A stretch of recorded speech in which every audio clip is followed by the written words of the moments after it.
आपके मुताबिक इम्प्रूवमेंट लाने का क्या तरीका है?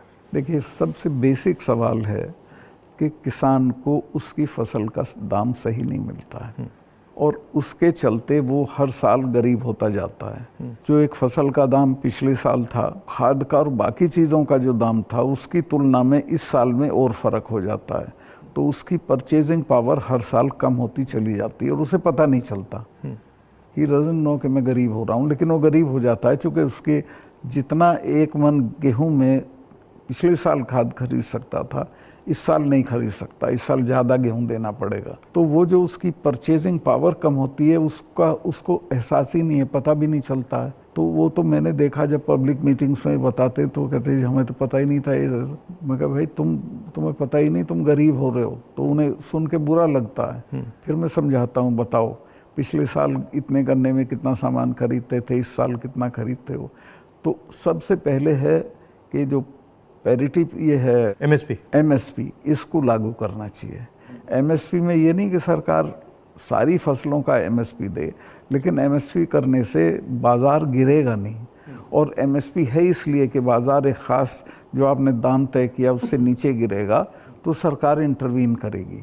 और ये पंडित जी के ज़माने से जो नागपुर सम्मेलन में जवाहरलाल जी ने कराया था ये कि हम इंटरवीन करेंगे और ख़रीद लेंगे। तो एमएसपी का लागू होना बहुत ज़रूरी है। और एमएसपी पे इन्होंने किसानों से धोखा किया। जब किसान कानून वापस लिए तो कहा था हम एमएसपी करेंगे, और आज तक नहीं किया। वो क्यों नहीं किया? क्योंकि अडानी ने बड़े बड़े गोदाम बना दिए, फसलें एक दाम पे खरीद ली, अगले साल उनके दाम बढ़ जाएंगे, वो बेचेगा।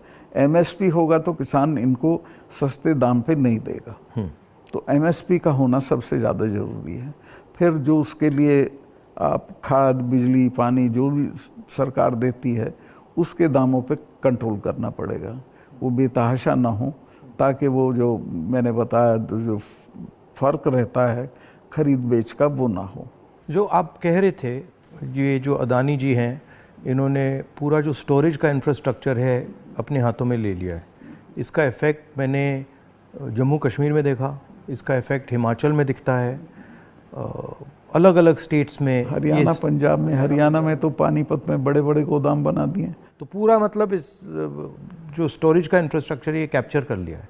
तो फिर जब भी ये प्राइसेस को मतलब ऊपर नीचे फाइन ट्यून करना चाहते हैं, कर देते हैं, तो ये किसानों को मतलब नुकसान, डायरेक्ट नुकसान पहुंचाते हैं। जब तक इनके खिलाफ हल्ला बोल नहीं होगा तब तक सुधरेंगे नहीं।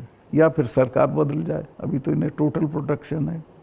मगर मैंने देखा है कि जनरली सरकारों के पास जो किसान का जो स्टोरेज की कैपेबिलिटी होती है, उसके बारे में सरकारें ज़्यादा नहीं सोचती हैं। वो ज़्यादा नहीं, बिल्कुल नहीं सोचती।